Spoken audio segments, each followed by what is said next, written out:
am peptic all the time at work. It is so. It sucks. shitty. You're just sitting there. You're just. Especially because I'm on the phone with Social Security. Man, I don't gotta talk to anybody. I'm lucky. Oh man. I was dealing with some guy today, and he came up to me and he went, "This is concrete." Fuck! I was gonna start with that, man. Come on. This is concrete. This is concrete. My favorite part of the movie. That was my favorite part of the movie. Like, No, not really, but that was my that Really, that's the line that stuck out to you guys. that like.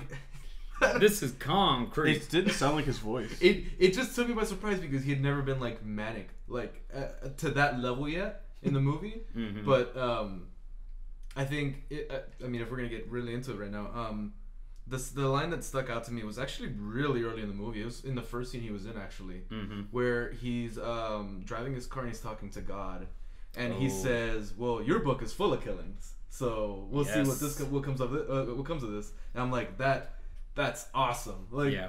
We're talking about Night of the Hunter, 1955, right? Yes. Night of the Hunter, 1955 horror movie directed by Charles Laughton. It was his only movie that he ever directed, which is a shame because it's an amazing work of art, and it's kind of a weird movie. And it's do you know how it was received when it came out? it was a critical and financial failure, Wow. Yeah. but it's lived on well in the hearts of film fans, even though it still isn't a movie that you're going to see on a lot of top 10 lists. Yeah. It's in the Library of Congress as being culturally significant. Yeah. Wow. Yeah. So I picked this movie because I thought it had a lot of elements, like really strong acting. It had a lot of visual stuff to talk about, and like a lot of themes to talk about, which we'll get to at the end. I kind of want to go through the movie, through the plot, kind of regular like I do. For sure. Which you know, it's nice to do. Say our last movie being Primer, right? Like, it's good to have some structure, right? That makes sense. Like a movie from the 1950s is a good foil. Right. Oh, and this movie is definitely structured. Like, you can tell this is the part of the movie where there's this. Yes. This is the post dad scenes. There are like only like 6 times where there's like a scene concurrent with the main plot. It'll like cut to those people in that convenience store, and they're like, "I ain't too sure about him." And it'll, cut back. It'll cut back. It's like, oh, well, okay. A little outside perspective. I like those. I like those scenes. It reminds me of sometimes like God, I don't know whether they were Disney cartoons, but I remember I had some Disney VHSs when I was little, and there would be these like really minor Disney productions, and then they'd have these like 2 characters, these 2 drawn like animals who had nothing to do with the movie. They'd be like, "Gee, what you think's gonna happen now?" And it's just like, well, let's take a look. Isn't that like a Muppets thing too? With the Muppets, I'm not Oh, sure. no, like, no, I think of the 2 old guys. That's what I'm thinking But, of. Oh, Statler and Waldorf. but they were just hecklers. Yeah, they were hecklers. Okay. Yeah, with stuff really relevant. No, but absolutely. I remember also. A 1955 version of Beavis and Butthead. May I say? This movie? I do declare. Oh, man. In what way? They're just, little commentary on the events. Oh, yeah. Oh, Statler and Waldorf. Yeah. Okay. No. The Spoons. Yeah. Oh. Okay. Oh my God, the Spoons. Man. Okay, so Mrs. Spoon. we'll get to the Spoons when we get like through the movie. Okay. So early contender for podcast title. We'll get to the Spoons. We'll get to the Spoons. Oh man. So the movie opens up with a classic, usual. The credits opening at the beginning. There wasn't that much film crew back in the day, so all the credits up until like the 70s are at the beginning of the movie, and it opens with this "Dream, my little one, dream," where you have this blackness, and then 5 little floating heads of children appear. Then it cuts back and forth from them to a floating head of an old woman, and it's floaty head Bible story time. And this is that you're in for something that, what I feel like, if you didn't know the movie was for me, and I like certain type of movies, and you were just watching this on Turner Classic Movies, and you might see just one random still, like I think you're gonna be a little like already discombobulated by, okay, what is this movie? Yeah. You know, it's purposefully eerie, and it already starts off. You start off and you end with these religious themes. So just like Boys in the Hood, these kids go, "You want to find a dead body?" Or Stand By Me. Yeah. And that was my first note that I wrote down. 2 minutes in, there's a dead lady. Yeah. And did y'all notice like the stocking, like how thick it was, and there's like a big line on it? Oh yeah, just the uncomfortable kind of just clothes of what people were wearing. Oh, man. You kind of get it later throughout the movie, but this is Depression era West Virginia. Okay. Yeah. Okay. I was thinking it was somewhere in the Midwest more, because they said like you're gonna take down that river to some more Ohio. like Cincinnati. Yeah. Yeah. And you also people kind of have a southern accent, but not really. It's not that pronounced. They did mention coal mining Yes. at one point. Yeah, the guard speaking with And the his, accident of 22 or something Oh, like that. 25. It's 25. It was the blast of 24. the blast. I wrote it Oh, down. I thought it was 25. Blast of 24. I love events like that. Oh, back in the flood of 39. I remember. I like when I said that. I thought exactly about you. It's just like this kind of like vague. Oh, the blast. Like Yeah. they just It's this like event. that SpongeBob moment, like Yeah. after the war. Yeah, Mr. the Krabs war. settled. It's like, okay. Back when the old timber, the lumber yard burned down. Yeah. in 72. The event. Yeah, the event. Yeah. And so we're introduced to this. So you start off with the floaty heads, then you just see these kids playing. You don't really know where yet. It's just kind of out somewhat in the country. And in the cellar door, you see a leg. And from that leg, you go to Robert Mitchum. He's a fantastic actor. He is what Roger Ebert called the soul of noir. So I was thinking about my top 5 favorite movies recently. And this isn't really in it, but another Robert Mitchum movie is in it. And it's called Out of the Past. And I think it is like the most underrated. I think Robert Mitchum's period underrated, great, what you would call like the silver age. So kind of like in comic books, like your original like 1930s 40s, that's the golden age they call of cinema, like Wizard of Oz 1939 or whatever. And so the 50s were called the silver age. And I think Robert Mitchum is like, he's amazing. So up until this movie, he had only played like these noir characters. So he's really cool, just like the coolest dude in the world. He's nothing like he is in this movie, aside from he's charismatic and he's like hypnotizing. Well, and that's a little bit what I was thinking about. Like, even though it's a different period, even though it's not in that golden era of movies, it's just like, I imagine this guy, especially when like we start getting later into the movie, or like when he's interacting with the kids.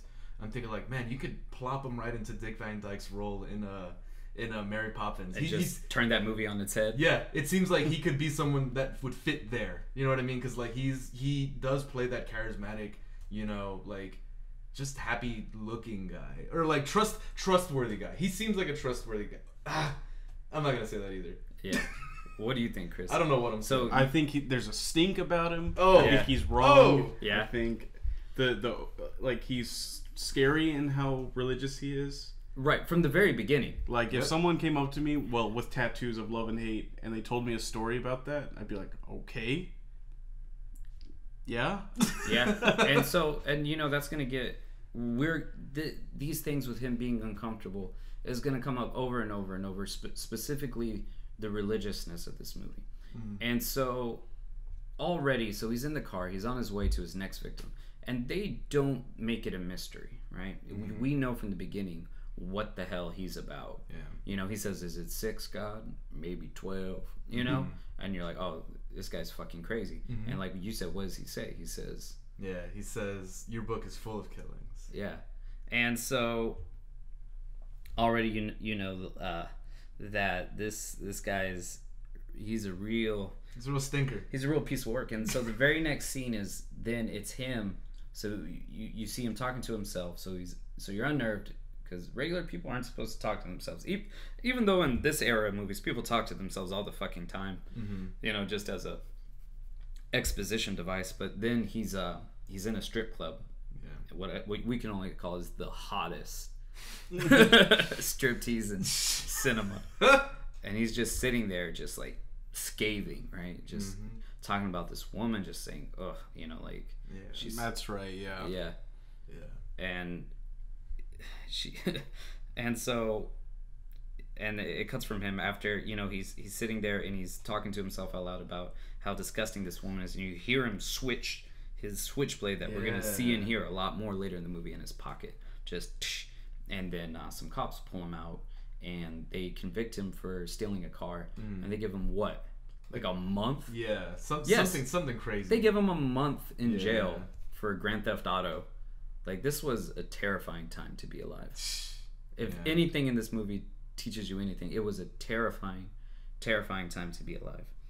And so we're about to be introduced to the family.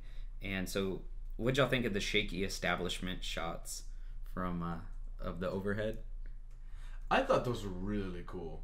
Like, I really enjoyed those kind of like panning, like helicopter shots. Yeah, I thought those were Okay. Yeah. They were impressive because like I was not expecting to see shots like that from a 1955 movie. Yeah. So, you know, it's a shame that this director only got to work once because he had like a real brilliant eye.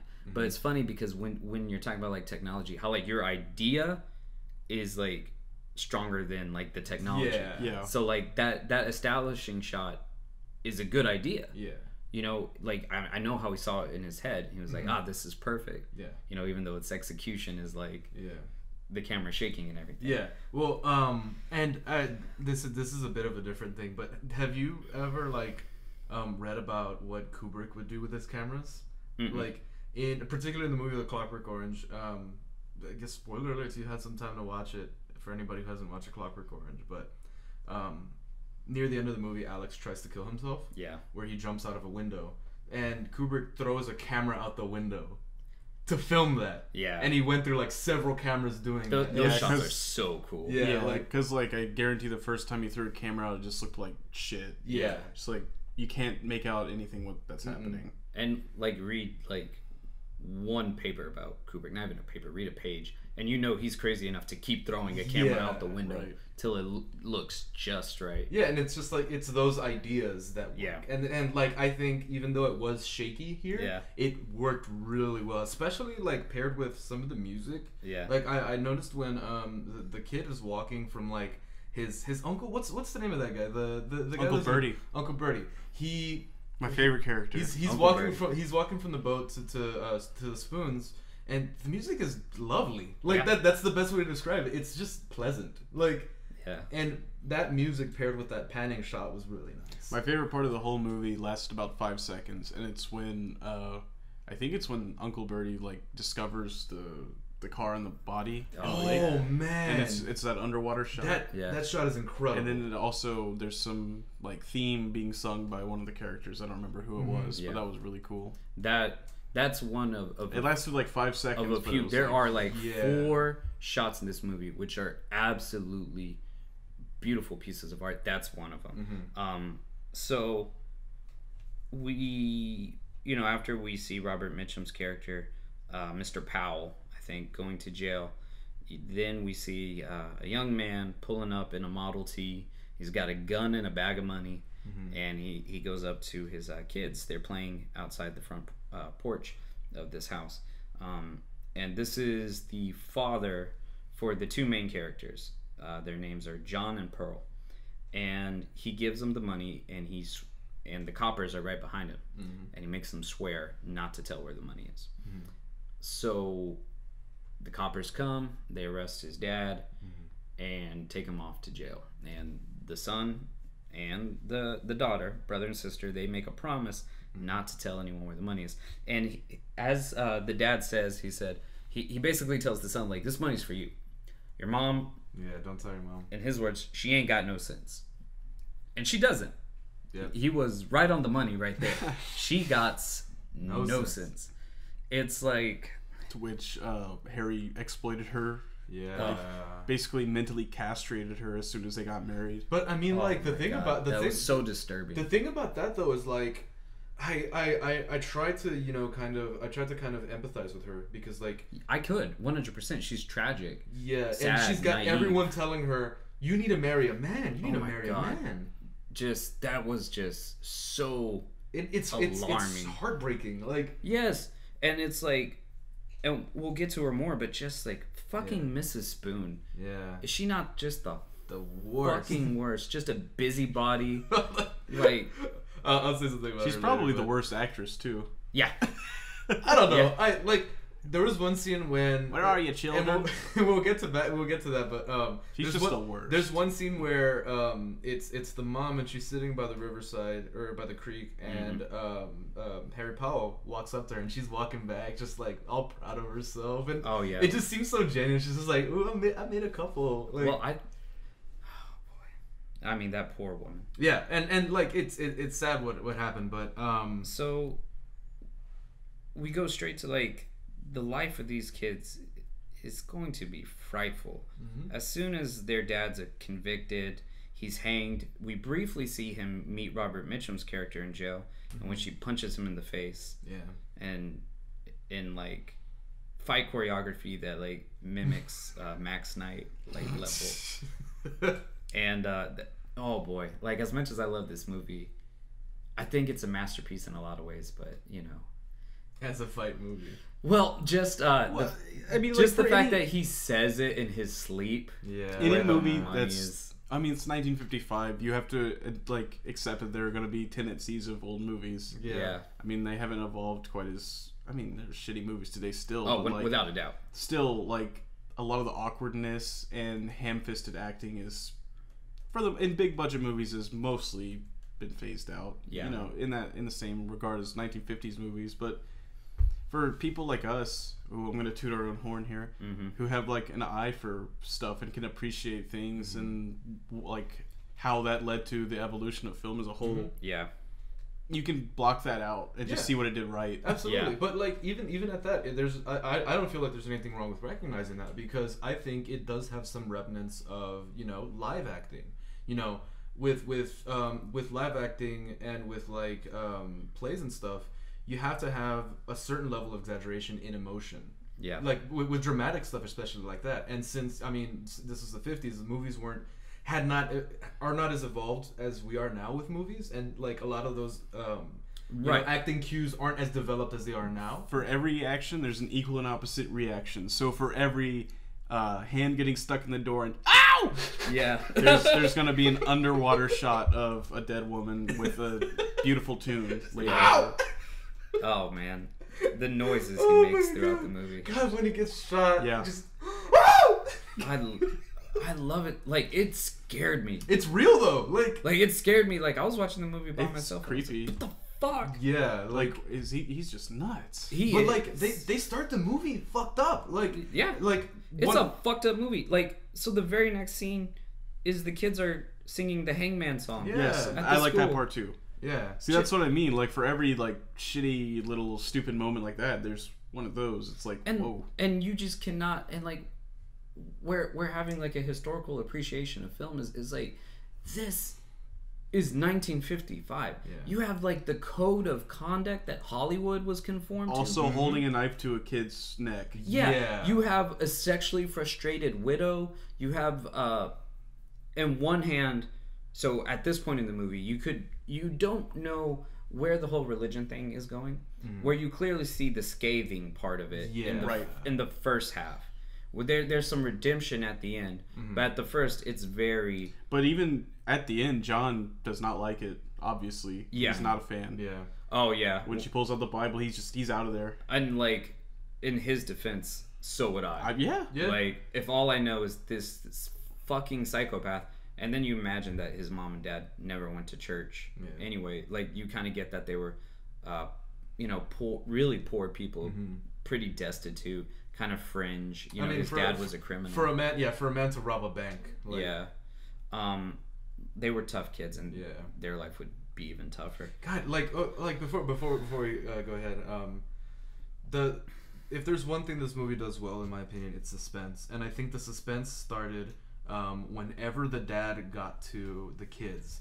I felt really rushed when like you can hear the sirens in the back, and it's just like, now you take this money and you don't, and he's like hounding this kid. It's just like he's desperate, you know, like he just robbed the fucking And then bank. the cops show up and they go, "You're going away for a long time, sonny sonny boy." Which he doesn't. No, he does. The kids don't know their dad got hung.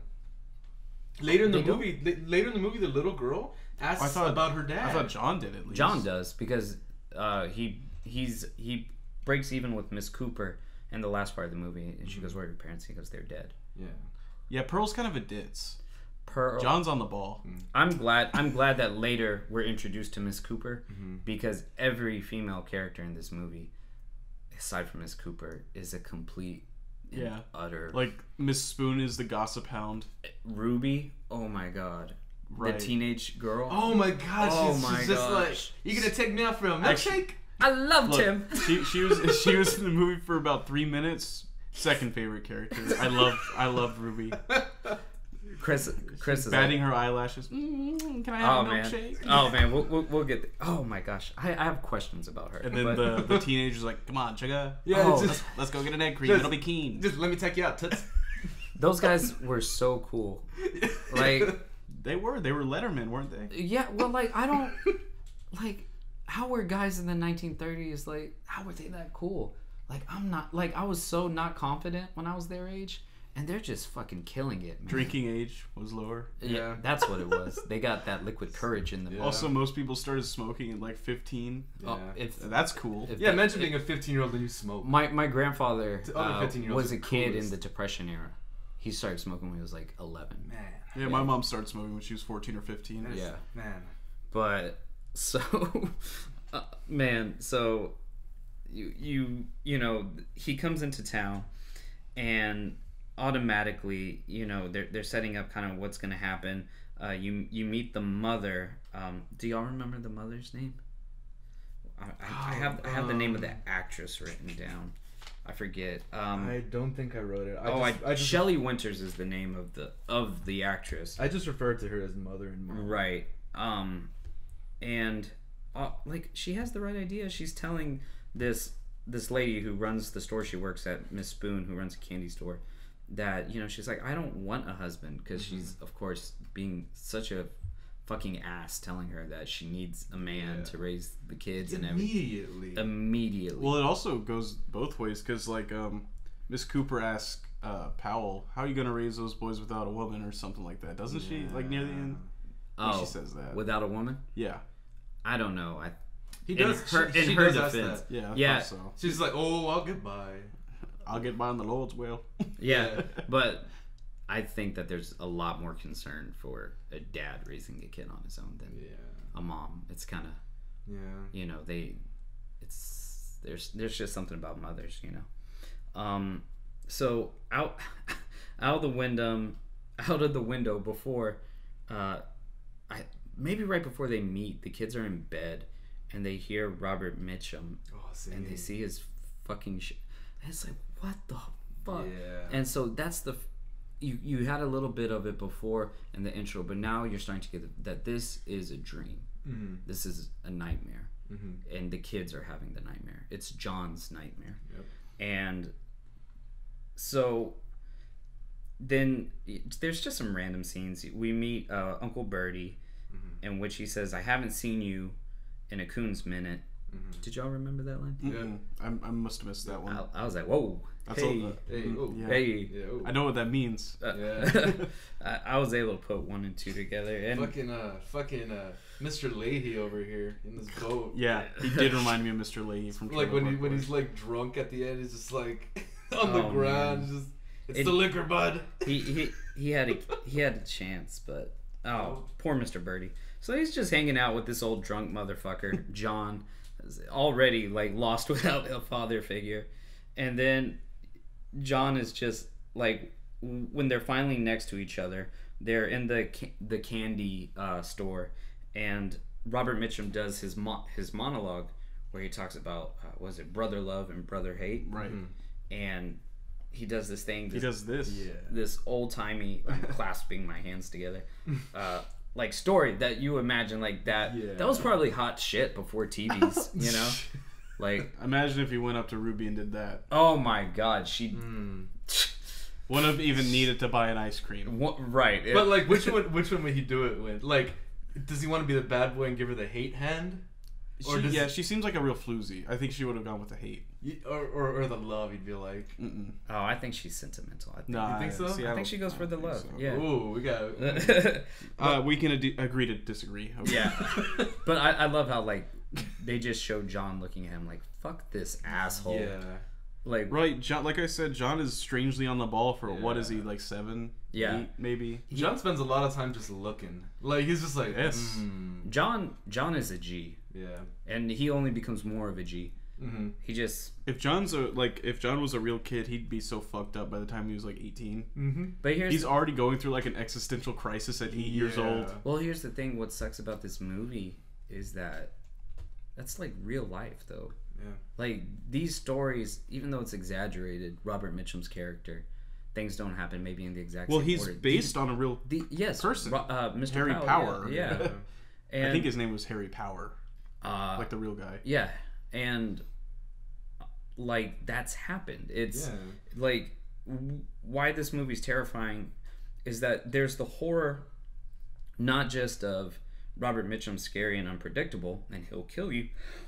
There is the horror of the victims are heroes are children, not like a teenage virgin. And as a result, nobody believes him. Like he said, I think Robert Mitchum at one point says it's your word against mine. Right. He says she believes me. He said it's me your mother believes. Yeah, and it's complete powerlessness, complete and utter powerlessness, and all he can do is just flee. Yeah, you know. But I digress. And it's messed up because like, as a kid, you know, you're gonna have time in the future to develop. If that stuff happens to you as an adult, you know like what's dangerous, you know what's this, you know what's that. From here on, he can only develop with that glitch in his like past. That's gonna fuck with him. Yeah, and so fucking stupid Miss Spoon automatically is like. We're gonna set them up. What a fantastic guy. Miss Powell, Robert Mitchum's character, he's always got his mark on it, so we know this as the audience. He has his mark on her, and we know his MO. He's gonna kill her, and so we just for the next 5 minutes we're just watching a train wreck that there's nothing we can do about, and when you just watch this stupid busybody of a lady, just fucking. They make him go to a church picnic. That's where they sealed the deal. Yeah, like just from the beginning, she's just like, "Oh, you want this fudge? You're gonna have to come to the picnic." I wrote that down, fudge. I wrote down fudge withholding. Ugh. The way they said that, it sounded like Robert Mitchum said that's a good smelling fart. What? He was like, "It's a good smelling fart." What? Because like right before he said that, it bubbled. I was like, "Is he making a joke?" And then she gave him a weird look, and I was like, "Oh, he's being a bad boy." Oh. And then she was like, "Yes, that went way over my head." No, it sounded like he said that. I would have thought he said tart, maybe. Nah, fudge isn't tart. Like a tart, like a little sweet. He definitely wants to go to Browntown. Oh my God. So they're at the church picnic, right? And it's just so fucking creepy. Like he's singing next to her, they're singing hymns. And he is so hammy and just there, like trying to get with this widow, and it's so transparent, and it's like, can nobody see what's going on? I mean, I don't know about y'all. I've seen a little bit of that. You're at a party, and there's a drunk girl who's very drunk. There's a guy at the party who is not that drunk, and he's just there showering her with attention, you know? And maybe they see it, but they don't want to impede on anyone. Yeah. You know? Because it's not polite, because we're polite creatures. What that reminds me of is like you would hear stories of like police or bad neighborhoods in New Orleans, and you'd hear like a gunshot, and everyone would be like, "I don't want to call. Someone else is going to take care of it." It's like that whole thing, and then no one calls. Oh yeah, that's another thing with like people being like stabbed in New York. Yes, or it's just like they'll be on the sidewalk. What you're talking about is the Genovese story. Yeah. So a girl named, it was Catherine, maybe, I could be wrong. I know the last name, Genovese. She was going down a sidewalk, and she was stabbed. And the story is that no one helped her. Nobody, and that the guy went in, came out, stabbed her again, but like apparently there was an interesting documentary like a year or two ago where they really like looked into what was happening. People were calling and trying to figure out, but it just makes so much sense as a sensational thing where it's like it's had to have happened before. 100%. But oh man, there was one scene I remember when they're at the thing and Miss Spoon, just like pissing me off even more, starts yelling at the kids that aren't hers. Yeah. She's like, come back here. Like just going at them. It's like she's not even like their aunt or anything. And you know, adults, like, you know, even when we meet the secondary hero, Mrs. Cooper, like she whoops the shit out of them. Yeah, I didn't like her. I didn't like her either. I like Miss Cooper. Oh, I love Miss Cooper. I think Miss Cooper's like probably one of my favorite characters. John was about to smack her with that oar. Oh yeah, John. And then she got like a piece of grass and was like, "Get out of here." Yeah. I'll switch you up. She's like, wait a minute. Oh, automatically, the first time I saw this movie, like I already knew. They're by the river, and I was thinking of the painting Ophelia. Have y'all? Yeah, it's from King Lear, maybe. I don't think it's Macbeth, but the Princess Ophelia is like drowns herself in a river, and there's a beautiful painting from like the 1800s, like late 1800s of her in the river, and it's like kind of like a romantic, like gothic thing people come back to. David Lynch comes back to it in Twin Peaks at the beginning, and Nick Cave has a really great music video with Kylie Minogue, Where the Wild Roses Grow. And Pan's Labyrinth is sort of about that. Well, you know, Pan's Labyrinth at the end, like I said, the first time I heard about this was on Rotten Tomatoes, and it was like a top 5 favorite movies with Guillermo del Toro. Fucking awesome movie. Like, man. Pan's Labyrinth? Yeah. I really like that movie. I don't like the last scene though. Oh yeah? It's like way too over the top fantastic. It's just like, oh look, and everything's like golden and like there's like king and queen sitting it's atop like, these dude, huge you're a chairs. princess now. Yeah, I didn't like that part, but everything else was cool. And man, so tonight is the night. It's nighttime, and they've gotten together, and it's about to become the real Night of the Hunter. And so in between, they've gotten married. You see that Robert Mitchum knows that John knows, and he knows that Pearl knows. And he's just, you know, he's trying to put on a good face. Oh man, pardon me, I forgot the honeymoon night, which I'll think of that scene. Right. Yeah, that's important actually. That is so cool. Like I said, the way that they got that past the ratings board, where she's like, she's fucking ready to fuck. And she's so. And he's just... You know what I was thinking? I think we talked about on either the last podcast or the one before, or we talked about some, maybe it was outside of this, how like in even the 70s, they weren't allowed to show a man and a wife in the same bed. Oh, wow. And I was like, oh, are they going to do it? Are they going to get the same bed? Oh, no, they didn't. That's how they got around Oh, it, yeah. That's crazy, though. I Love Lucy, they slept in separate beds. Yeah. I did not know that. You couldn't say the word pregnant on TV. What? Yeah. This is news to me. It was you a had to say strange with time. child. It was a strange time. Wow. Yeah. Like something clinical like pregnant is just so off-putting Too to them. much. It's like still to like us, it's not like we're 100% past that. Like I don't want you to tell me you're having menstrual cramps. Yeah, I mean, that's personal. Yeah, or that like I have, you know, like when I wake up. You know what? Never mind. I'm gonna. How far are we going into this? Yeah. The next 30 minutes, just or when someone. So Mr. Powell gives her, she chastises her, calls her a hussy basically for wanting to have sex, and says that sex is only for procreating. And the fact that this man doesn't take advantage of her in that way also lets us see like just how he doesn't play by our reason.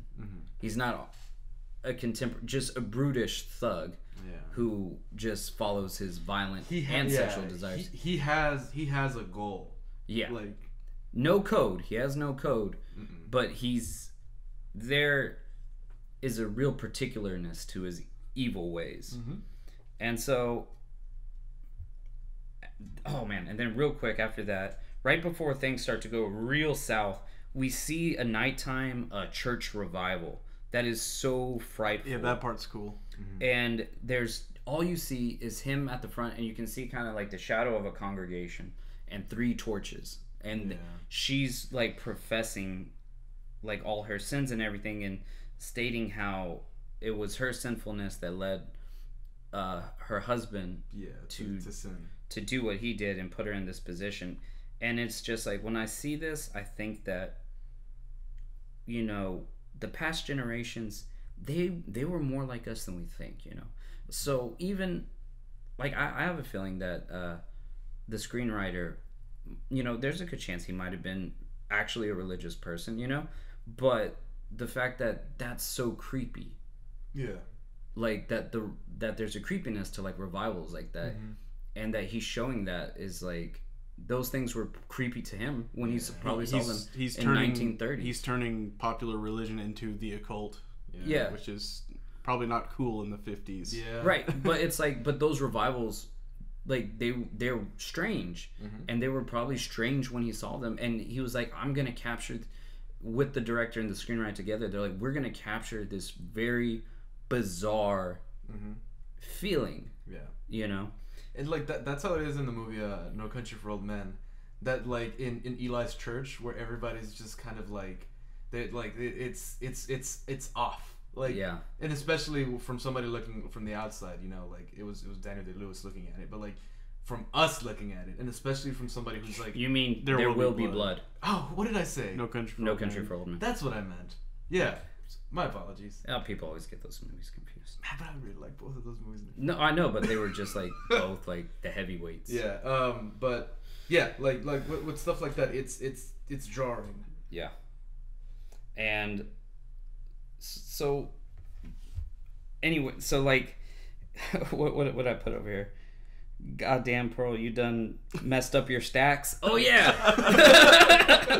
The night everything goes to shit, the little girl is fine. She's cutting the money. She's cutting the money. Those are hundreds. Like, I did the math of like with inflation, how much that $10,000 was.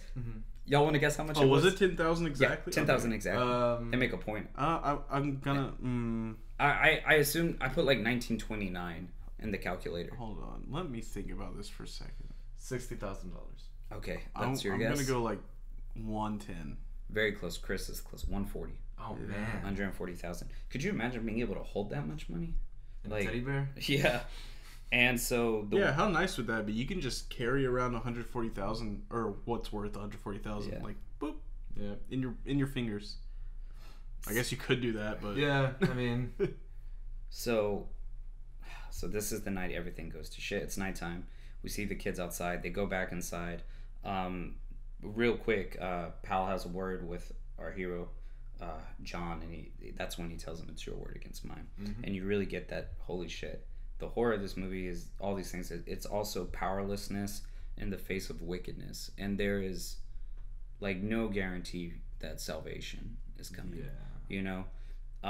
It cuts back and forth, like we said, with the spoons, and they're, you know, making these comments, and then the next thing we see is, well, as he takes Pearl, separates her, pardon me, I'm getting ahead of myself, and they're in the kitchen, and he's asking her where the money is, what's her name, the mother's coming back from her job, and she hears it. He gets violent and the first time. Yeah, and he's disillusioned. He kills her in the scene that he gets violent with her. Yeah. But so it all goes to I mean, like with Pearl. Yeah. He says like, I'll rip your legs off or something. He says I'll rip your arm off. Or which is like, holy shit. Yeah. That's like a 3-year-old. You could actually do that. And so she's fucked up, and like I said, this poor naive woman, you know, she's in her bed, and that scene is beautiful. When they're upstairs, she's lying on the bed, and you can see the triangle that of scene the house. Is awesome. The skylight, and he's going like reaching for the moon. Like he's trying to dance with the devil. That's gonna be the podcast thumbnail. I took a screenshot of that when I was watching it. That is such a good shot. Like I said, there are some awesome shots in this movie, and he smacks the shit out of her, and then she just kind of loses it, and you start hearing her inner monologue of justifying it, because it's just, the truth is so horrible that she at that point makes a conscious decision to not believe in it. And she says that God puts him in her life in order for, you know, to purify her, to lead her to the path of righteousness. She self-flagellates. Is it in this scene or in the scene prior where they're in bed? Because there's also, she beats herself with a belt. I don't remember that. Dude, I don't remember that. I remember writing it down. Self-flagellation and absolvence. You're crazy. I swear this is a scene in the movie. I swear this is a scene in the movie. Okay, we will have to go back to it because two out of three of us right now It's not looking don't good. remember it. Watch. It's not looking good. Okay. We'll get back. Also, another thing I want to talk about. We'll open that at the next podcast. You're coming off as a little crazy right now, right? I'm gonna need you. Okay, hold on. Daniel's like, the Lord as my witness. Look, this torch I've got in my hand doesn't mean anything. Another thing. God, the fucking scene where she's in the bathroom before it's in the honeymoon scene. She reaches in his jacket and finds the switchblade. Plays it. Just men. Oh, and puts it back in the pocket. I'm just like, oh my god. Like, oh. You know what? I would have a switchblade. It's pretty cool. Come on. I mean, it's cool, but like, when some sharks want to step to you, you gonna start snapping at them. Yeah, when someone's trying to take Ruby off your hands. Oh, hey, whoa. You might have to throw an egg cream in someone's face. You know? When you're beefing with some tunnel snakes over some milkshakes. Oh man, but we will start the next podcast with I swear she beats herself. Okay. And then, so the music starts playing. There's the slap, the arch of this fearful dream. And I just wrote, because like it'd been a few years since I seen this, I just put, Lord, oh Jesus Christ. The sound of the murder. Yeah. The kids are hearing their mother being murdered upstairs, and the fog outside the clear window in their room. Yeah. And so, oh man. Whoa, oh gosh. And then, so it just cuts to the good old Spoons. Like, I wanted to like Walt at the beginning, but he's also a nincompoop. Like, Mr. Spoon? Yeah, Mr. Spoon. I like Mr. Spoon. He's kind of just like, I think there's something wrong with that man. Yeah. And then his mom's like, I don't think so, Walt. And he's like, okay. Yeah, like, I was like, at first I was like, oh, thank goodness for, like, Mr. Spoon's gonna, like... Finally. And then he, like, the last part we see him, he's in a lynch mob. Yeah. But that's neither here nor there. I like that scene where it's him and Mrs. Spoon talking, and he's just like, I'll just have a sip of brandy. And he just starts chugging it. Like, it's at this point right now. He's like, you think he's going to want some? Yeah. He's a man of God. He's a man of God. Oh. A man of the cloth. Also, so you know Miss Spoon? Mm-hmm. So she chastises him. I didn't know this was the first time they see it. When they start the lynch mob, and she like goes into the cafe, and it's like, it's those are the children. She's drunk. Oh, I did not catch on to that. Yeah, there's a lot of subtext in this movie. Oh, man. I mean, it's definitely the writer. It's what I would call like it's Southern Gothic, you know, and it's both. I think him expressing the beauty and just terror of Southern of Southern life during that time period. You have the Christian. The true Christian versus the false prophet. Yeah.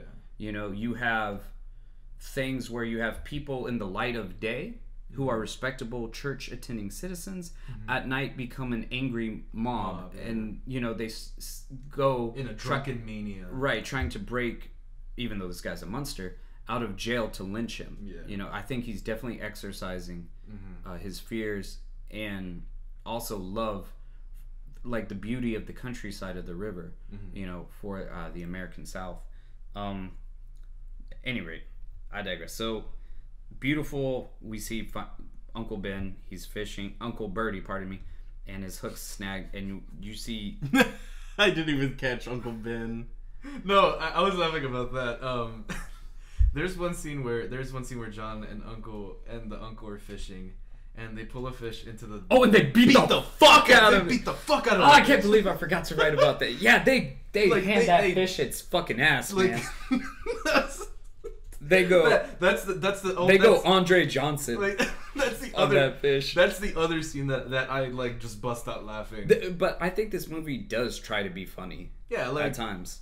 Like I don't think it's unintentional. The thing where he drinks the peach brandy or whatever it was. And, which is probably gross. Yeah. So I just like... Oh, and also the uncle, he's just like, Now, Johnny, I'm just gonna sweeten my coffee up a little bit. Yeah. And he pours from his flask into the coffee. Man.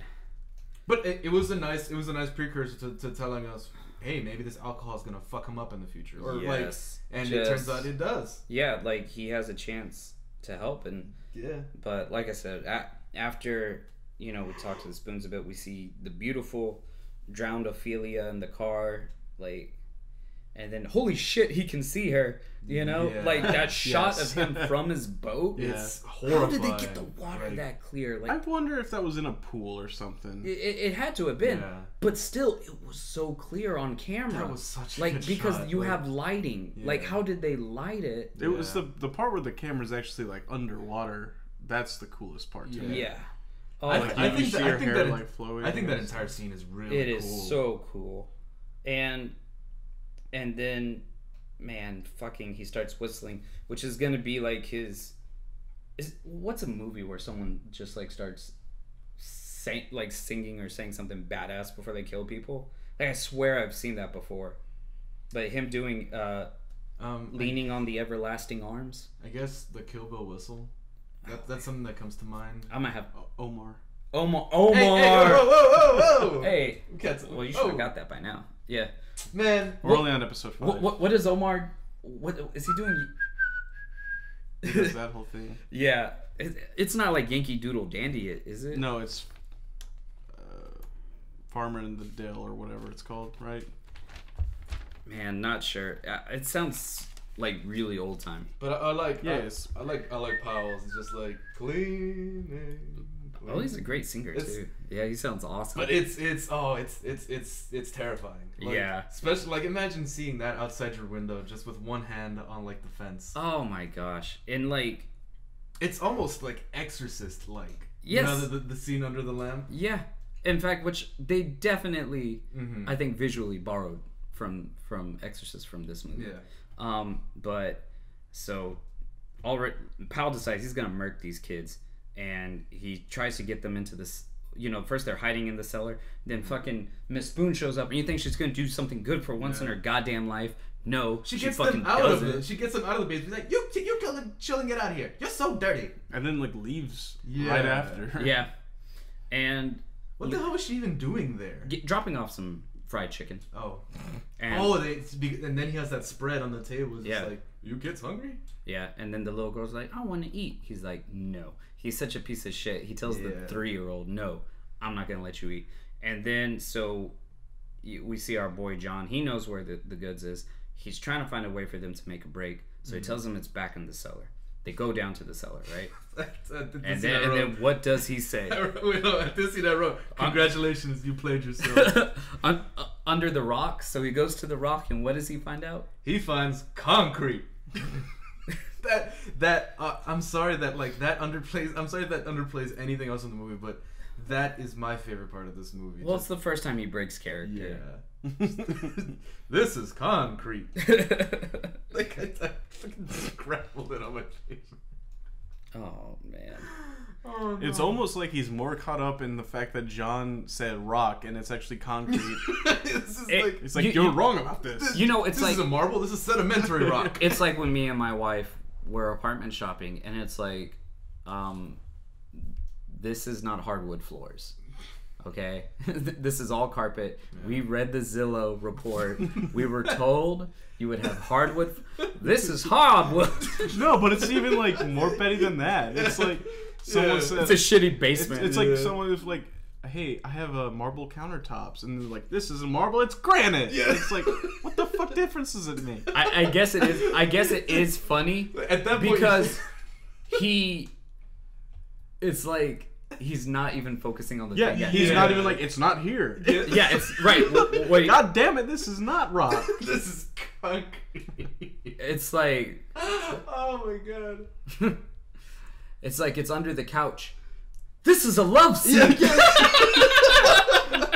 It's under the stool. An ottoman, you mean? It's like, okay.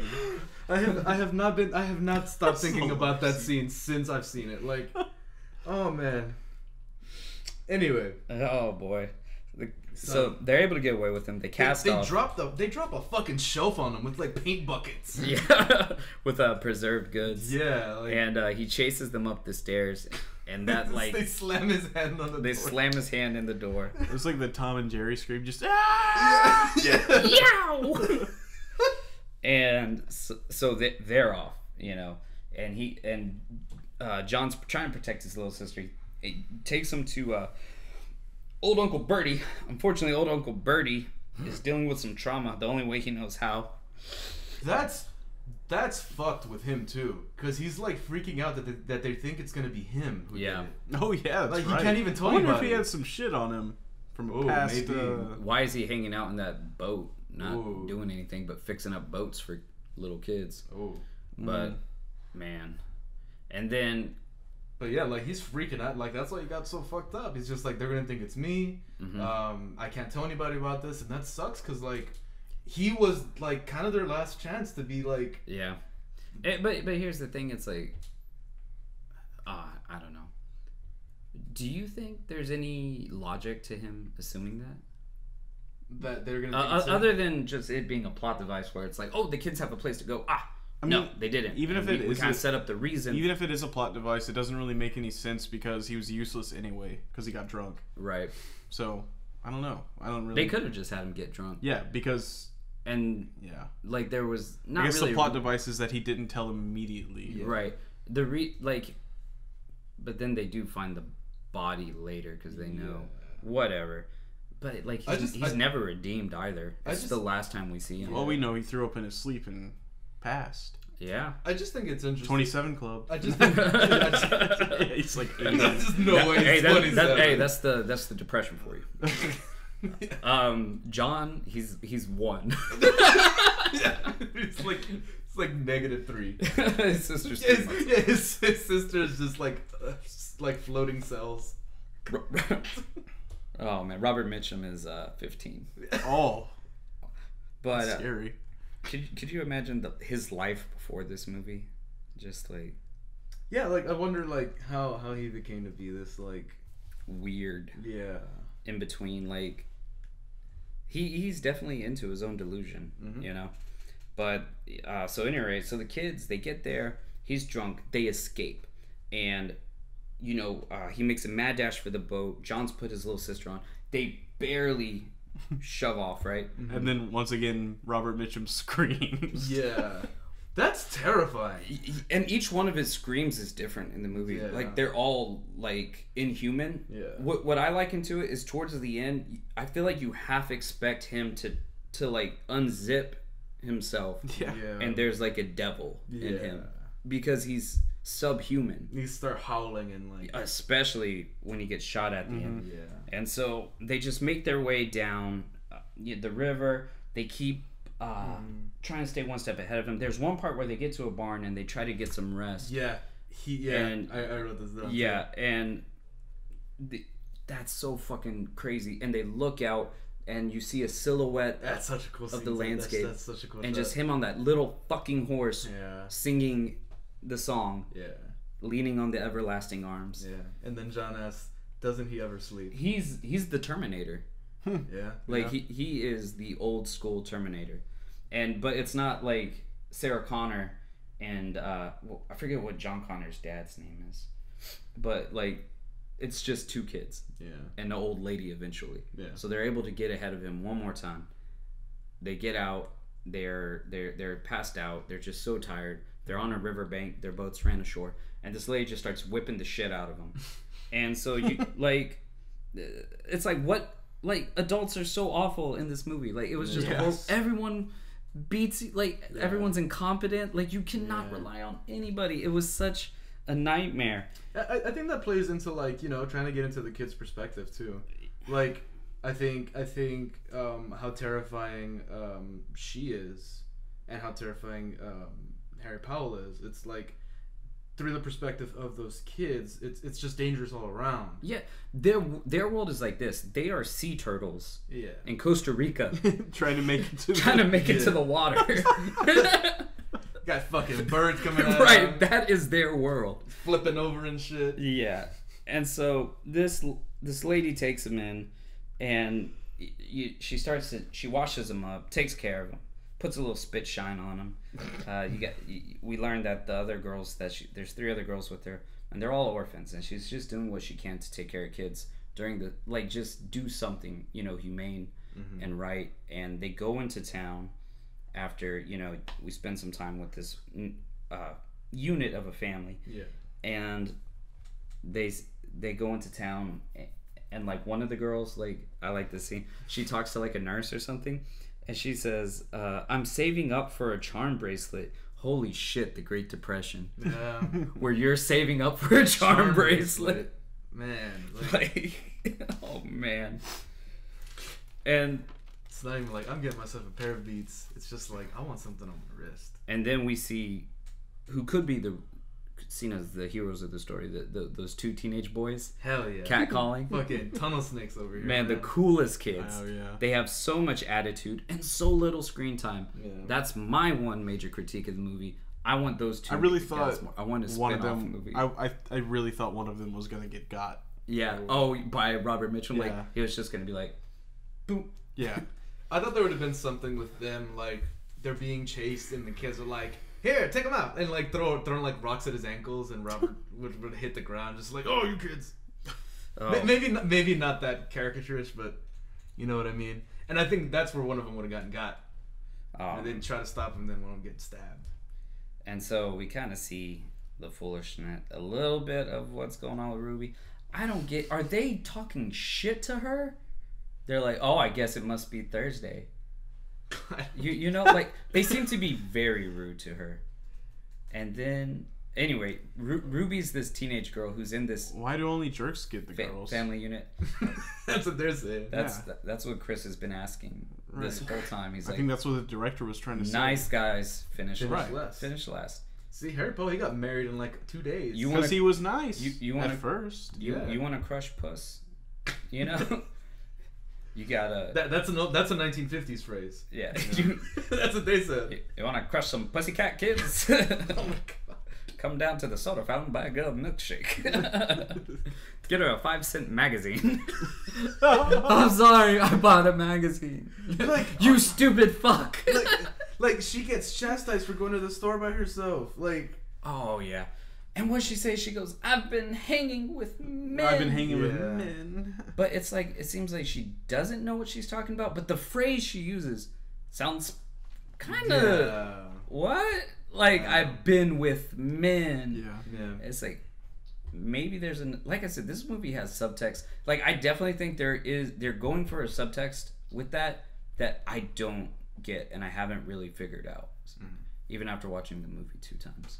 And like I don't know, like nobody. The movie's so beautiful, like visually, and like just like the whole fairy tale, you know, like the nightmare of the kids. It's like nobody really goes into like the finer subtext of stuff like that. But so this girl goes off, this teenage girl, and who do we see in town? It's Mr. Powell, and she gives up the kids.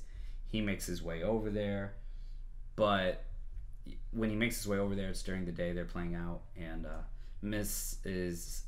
Cooper comes out, and she's like, she knows that she's the first adult with any goddamn sense, and she sees through, she knows something's wrong. He makes a grab as soon as he knows he's been found out. He makes a grab for the doll. John grabs the doll, runs under the front porch. Yeah. He goes under there with his switchblade. Miss Powell comes out with the gat, puts it in his face. It's called a biscuit. Yeah. She puts the biscuit in his face, and she's like, you know, you got to get going. Yeah. And then, oh my god, then he says like, I'll be back at night. Tonight. He also says his like the dumbest thing he did is, I'll be back tonight. You haven't seen the last of Harry Powell. Yeah. He gives away his identity. Yeah. You haven't seen the last of Daniel Suggins. It's like... Oh, you want to oust yourself that badly? Yeah. All criminals want to get caught. He is no criminal mastermind. I mean, even the cops are just like, why don't you call us sooner? Well, like you think like, so a guy easily found the dead body. Yeah. Like also, and he knows that she has a gun. Yeah. And he came still with a knife. Oh, he literally brought a knife to a gunfight. gunfight. He just was relying on his sheer creepiness. Yeah. But Right. It only gets you married. yeah, Like, it only gets you it that can far. only get you married. he fucked up by trying to be aggressive with Miss Cooper. He should have tried to marry her. Yeah. Like- that could have worked. That is clearly That's the option. To Or go. married in via Ruby, yeah. right? Oh. Ugh, just gross. When he was talking to her, and she was like, I was like, stop, stop. I think Robert Mitchum's maybe around like 43, 45 when he's filming this. It looks about, and it's just like she's clearly what, like 16, the actress. Maybe. I mean, she might have been older too. Who knows? But yeah. Man. But she was She's portraying a young yeah. girl. A Right. 14-year-old. But so he makes his way back, and she's waiting for him, Miss Cooper, and she's on the porch, and they have the last, I think, really cool scene where you have a shot that pans focus from her in the chair when they're having the sing off with his, you know. That was so weird. Yeah. It is, and I mean, the specific part with the candle, and he disappears behind it. Oh, that was. I thought that was really cool. Fucking Ruby. It was so immediate. Like, fucking Ruby. I thought that scene was really cool. I thought Ruby. The first time I saw it, I thought Ruby was gonna get Miss Cooper got. Yeah. Like, it really put you in that. Oh shit! I took my eyes off for a second. Like, yeah, because he's like that. You know, Yeah. he's the boogeyman, Yeah. and he pops up, Literally. and then she, boom, and he lets out This belt.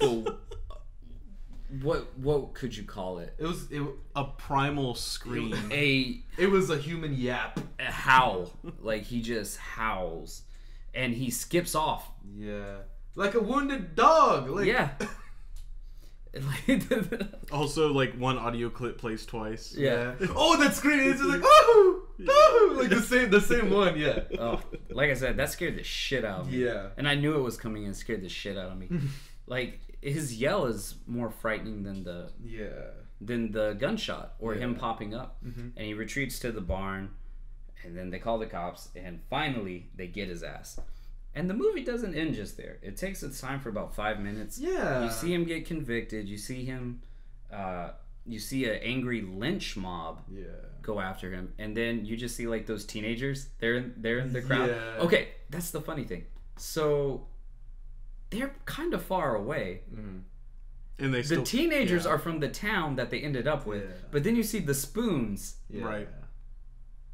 Like what? Oh, you know what? I think the Spoons went to the town to be a part maybe. of the lynching. Damn, that's some dedicated lynching. Miss Spoon traveled. She was like, "It's gonna happen. She's like, Mr. Spoon, bring the brandy. Bring the brandy." Oh man, and Also, we cannot look over the fact that John did not want him to get arrested. Oh yeah. yeah. Because like John, and what was the complete G, made Made a mistake one time, and he What do you think that was about? Trauma. Yeah, and a little bit Like extra drama. reenacting They something so horrible. Maybe They some, wrote That's in, what it is. you know. but maybe some like what's the word? Maybe some Stockholm syndrome. No, I mean, it's just trauma. Like, if Yeah. you see something so horrible that you can't comprehend it, it leaves a blank, like, space in your mind. like he grabs his chest, just like he grabbed his chest. And when a his thing dad got about arrested. people who experience trauma is that they reenact it unwillingly. Yeah. Which is exactly what he Oh, did. that's so frightening. And so when they arrested Powell, our hero John, he breaks the G code for 1 second. Man. The only time he ever broke the G code. And Which is acceptable considering he's what, 11? yeah. Maybe. Yeah. And so they try to lynch him. I don't think they get to it because the guard says, "I'm gonna hang him," and he looks pretty happy. Yeah. And then it ends with the Christmas, and there's the bells, and it's like It's a Wonderful Life for the last 2 minutes of the movie. And she says, Miss Powell looks at the camera, and she closes with, "Lord save the little children." Yeah. And that's the end of Night of the Hunter. I just drew a happy face at the end of like my notes. Mm-hmm. Cause I don't know. I don't know how I feel about the end. Like, I think it's definitely a difference in how, like, there had to be a conclusion. You know what I mean? Because if it wasn't for that, and they showed them like lynching Powell, I don't know if that would have been a conclusion. What was the last shot? Was it really just her? It was looking her. It was her looking at the camera talking. I think the ending, like the dialogue, could have been fine if they had just like had her saying that, like overlooking John's shoulder, like staring into the distance, right? Kind of being disconnected. It could have ended because I'm completely fine with the ending. I'm even fine with how it's weird and a change of tone that's super sudden, because weird sudden tone shifts happen in this movie a lot, and it's a device that is supposed to invoke a dreamlike quality, because your dreams shift tones and there's nothing you can do. One scene, Daniel, in your dream, you and your girlfriend are at the beach, it's super fun, she gets eaten by the whale. The next thing, very next scene, you're accepting a Nobel Peace Prize. Absolutely, like that's what this movie does. And David Lynch movies do it a lot too, where there's a very weird sentimentality that's juxtaposed with all this strange drama. Like if you watch Twin Peaks, it's very soap operatic. Like, and like I absolutely love it. Now I do agree, like they could have, the movie's like so pretty with its expressionism. Like this movie very much uses German expressionism. I really want to emphasize to you guys that this movie is exceptional with its lighting and cinematography. Not all movies. If we just picked like 20 random, like say we had a list of 20 random movies from 1955, and we just went and picked it, like just ran our finger, it's not going to look like this. This movie is very distinctly German impressionist. The lighting is incredible. Yes. In this movie.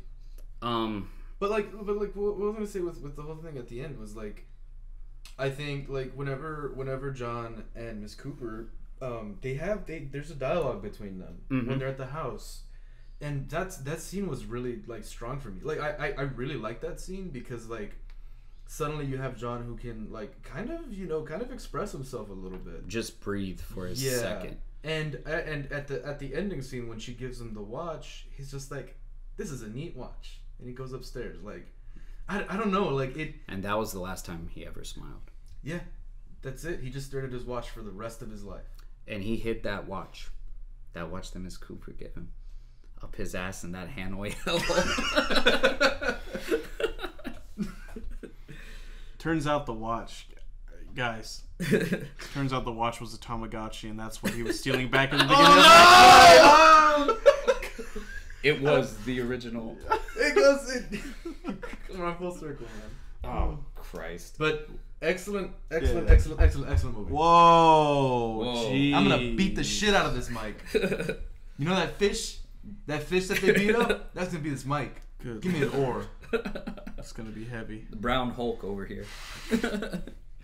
But lovely movie. Yeah. So what'd y'all think? Yeah, I liked it. I mean, I liked it a lot because, I mean, like I said, it has those tendencies of old movies. Yeah. Without a doubt. But like you said, a lot of 1955 movies would be way worse when it comes to that. Like just a caricature of what we think of old movies almost. It definitely feels. Oh, sorry, I didn't mean to. No, I like the themes. I like the crazy religious zealot that's also a serial killer.